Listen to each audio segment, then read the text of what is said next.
Monopoly is the best-selling branded board game of all time, having sold more than 275 million copies, yet among hobbyists, it's also probably the most hated board game, with many people across forums saying that, quote, anything is better than Monopoly. Now, do people deep into niche hobbies like to hate on what's popular?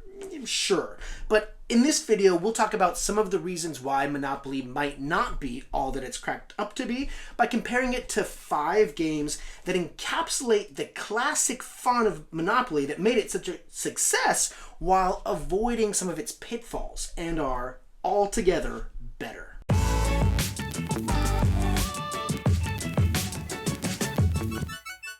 The first element that undoubtedly makes Monopoly such a success is that it's truly a game that anyone can play.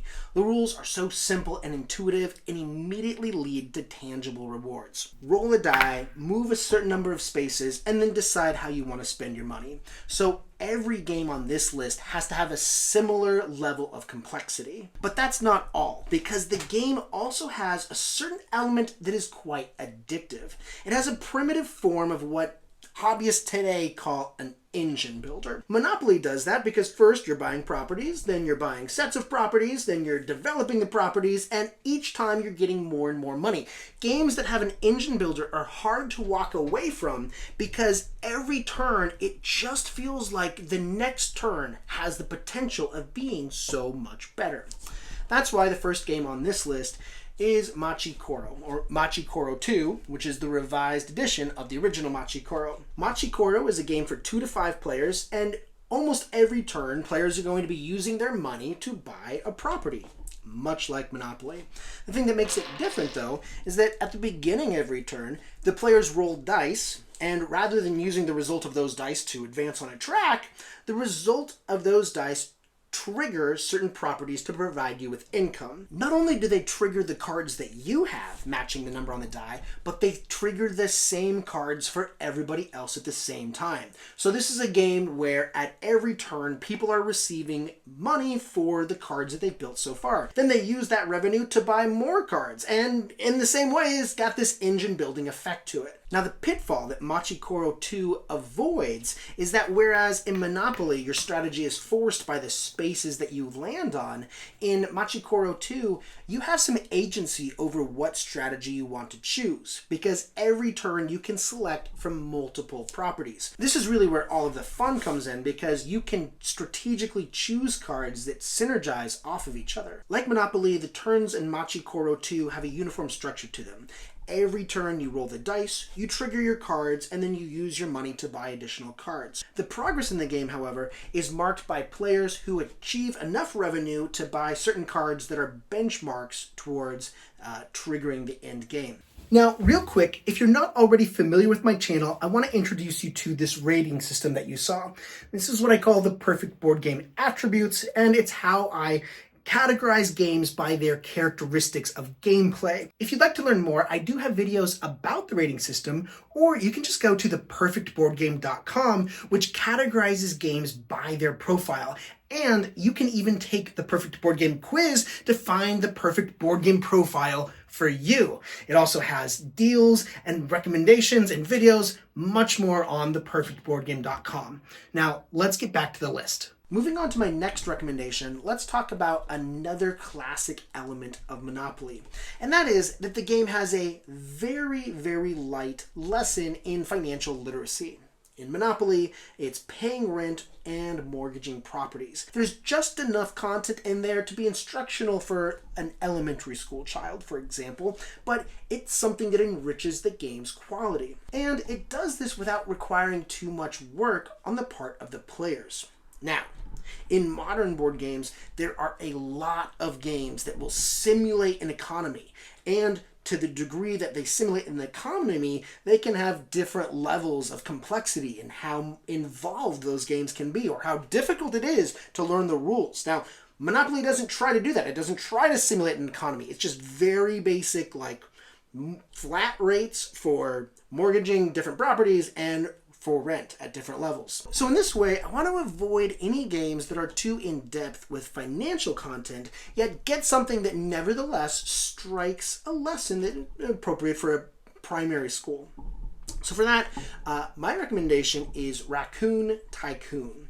And Raccoon Tycoon has stock manipulation, where there are different commodities, and players have cards that they can play in order to acquire these commodities, while the prices of other commodities are driven up. So the basic lesson in the game is to sell high and buy low. One thing I do really like about it is that it also has a similar depth and level of interaction, because in addition to buying and selling commodities, players also have actions that allow them to buy properties that will give them special abilities and make them stronger. Again, it's that engine building mechanic. And they can trigger an auction for railroads. This is very interesting because on any player's turn, if they choose to buy a railroad, an auction begins and all players get to be involved in it, placing bids until the highest bidder walks away with a railroad. I would say $10. $10. Okay, Rachel? The railroads score points based on set completion. So the more railroads you have in a single set, the more points you get, much like how in Monopoly, if you get a set of properties of the same color, you get higher value. I mean, there's a few levels in which there are similarities between the two games. How is Raccoon Tycoon better than Monopoly? Well, first, there's a higher degree of player agency, because on their turn, they have the market of commodities that they can buy, sell, and trade, and they have the properties that they can auction for or purchase. So there's several choices on your turn. It's not limited by the roll of a dice. That's awesome. But the other thing is, when you're doing these auctions, it's keeping all players engaged during anybody's turn. So whereas in Monopoly, you roll the dice, you land, and there's a very passive interaction. One player pays another player the rent, whatever the rent is. There's no negotiation involved there. That's something that carries over into the next recommendation as well. If you're looking for a game that involves a lot of negotiation with all players being active at all times, the next recommendation is Waterfall Park. Now, Waterfall Park is another property game where you're scoring points by having several properties in the same vicinity or neighborhood. The more properties you have together, the higher the value at the end of the game. But the way that each round goes is it starts with players being dealt a random hand of properties all over the map. And once this hand has been dealt, negotiations begin. There are no turns in this game. It's just a free-for-all with people presenting trades to one another, purchasing them from another, trading across the board. There are no rules at all to how these negotiations can go. You can pay 2 properties for one, you can pay money and properties, you can do anything. So players are very actively involved, looking at how they're going to make their trades and trying to get ahead of the competition. It is such an active game, it's practically chaos. And if that's something that you're into, it also plays from 3 to 5 players. That's the game Waterfall Park. For the 4th game on this list, I want to talk about yet another element of Monopoly that makes it a classic. And that is the enjoyment that one player has when another player gets hit with some pretty bad luck. And so for that, my recommendation is a game called No Thanks. No Thanks is a game for 3 to 7 players, and it's probably the simplest game on this list. During the course of the game, players are going to be taking cards with numeric values on them, and the objective of the game is to have the lowest sum at the end of the game. Now there is one caveat, and that is if you have a set of cards that are all in a row, like say 13, 14, 15, then the only card that counts towards your total is the first card in that series. So the way that each round goes is a card comes out and players take turns deciding whether or not they want to take the card, or they can say no thanks. However, to pass on a card, it's going to cost them something. They have to pay a token onto the card, and the token is essentially a cancels out a point for them. So they're putting tokens, they're saying no thanks, no thanks, no thanks. And eventually what's going to happen is someone's going to take the card either because they want the card, because it fills out in a set, or because they want the tokens on the card, which can be used later, or because they run out of tokens and they have no option left except to take the card. And that's kind of the big, like, ha ha ha, you took the card kind of moment. That kind of makes the game a lot of fun. But what makes the game interesting is the strategy in how you play, or save your chips, because you never know what the next card is going to be. So you might want to keep a little reserve of chips in case the next card is very, very devastating. But sometimes it might be worth it to just keep putting chips on a card so that you don't have to take it and someone else does. So it's a simple game, but really what makes it better than Monopoly? Well, the thing about Monopoly is that when a player has to pay rent and they can't afford the rent, the experience of mortgaging your, selling your hotels, selling your houses, mortgaging your properties in order to get enough money to pay your rent is so agonizing. It's so painful to do whatever it takes in order to pay your rent when you land on a hotel on Boardwalk. But in No Thanks, it's funny, but it's kind of painless. When you run out of chips and you take a card, fine. Not only you take the card, but you can make a comeback from that. Because even if you take a card, let's say you take a card with 24 on it. Well, that's pretty bad, but if you take the 24 and you take 25 and you take 26, I mean, you could take a set and suddenly a card that was horrible isn't so bad anymore because you've got it in a sequence, sequence of cards that nobody else took. There's a really nice way for you to make a comeback when you fall behind. And I really enjoy that. So everyone's in the game until the very end. No elimination. Makes it so much better.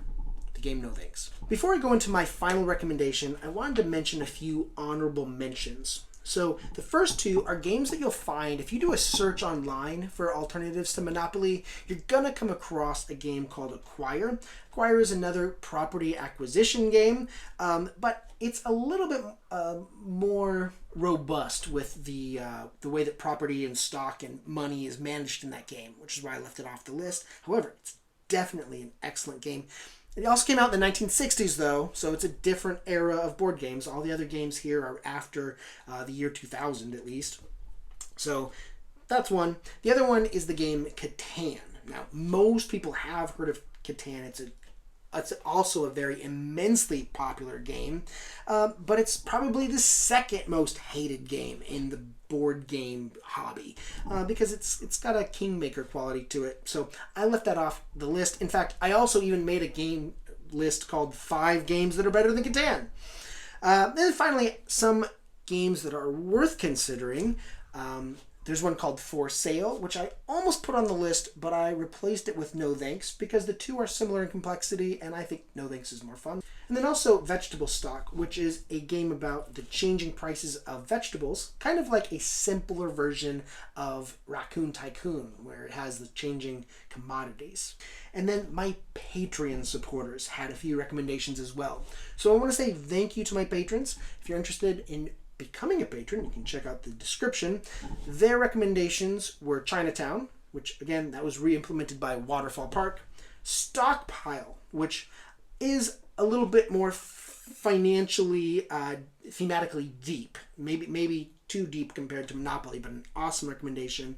And then another game called Startups from Oink Games, which I think is also comparable to No Thanks or For Sale, but a good recommendation nevertheless. My final recommendation is my favorite game on this list, and I think not only does it embody all of the characteristics that make Monopoly a classic game, it also avoids all of the pitfalls, and I just think it's a wonderfully fun game. I've enjoyed playing it for years. It's the game called Isle of Skye. Isle of Skye, what makes this game so cool is you're acquiring, let's say, properties again, but in this case, it's tiles. You're getting tiles, and all of the tiles in the game, they score different points for different reasons. That's what makes the game different every time, is that you draw different scoring categories. So what scores you points, it really depends on the game, and that's got some great replayability there. But what happens is you draw 3 tiles, and then secretly you set a price on 2 of the tiles and you axe of the 3rd tile. So at any time during the game you draw a tile that you don't want to have, you always have the option of removing it entirely. That's called luck mitigation. It ensures that you've got a draw that you like. With the other 2, you put prices on those, and then when everybody reveals, they lift their screen, players take turns buying the tiles at the prices that were set. Now the cool thing about this game is, if somebody buys a tile from you, they pay you the price that you set. That's great. You make money that way. But if they don't buy your tile, then you have to pay that price to the bank, and you get to keep that tile. So this game is all about evaluating the worth of the different properties, which is, that's what Monopoly's about, right? But you don't have any dice that determine this for you. You're always taking this, you're looking at what scores points, you're looking at what other people are doing, you're looking at how much money other people have. It's such an interactive game. Everyone's doing this at the same time. You're not having to wait to take turns. You've got the option to mitigate bad luck by having that elimination element, and then you also have that enjoyment of kind of a bit of an engine where initially you're making very, very little money, but as the game goes on, you're getting more and more money. You have more and more economic power to get what you really, really want. It's just a fantastic, classic game, the game Isle of Skye. So those are my 5 recommendations for games that are better than Monopoly. They encapsulate that classic fun and avoid the pitfalls. If you would consider becoming a Patreon and supporting the channel, this is an independent channel. I don't get paid by any publishers to talk about these games. I simply love talking about the games that I enjoy playing. So if that's something you'd like to support, do check out the description. And that said, thank you for watching. I'll see you next time. Bye-bye. If you're wondering what to watch next, might I recommend the 18 most popular and influential board games. Not only is it a very informative video, but it's actually my personal favorite video on the channel.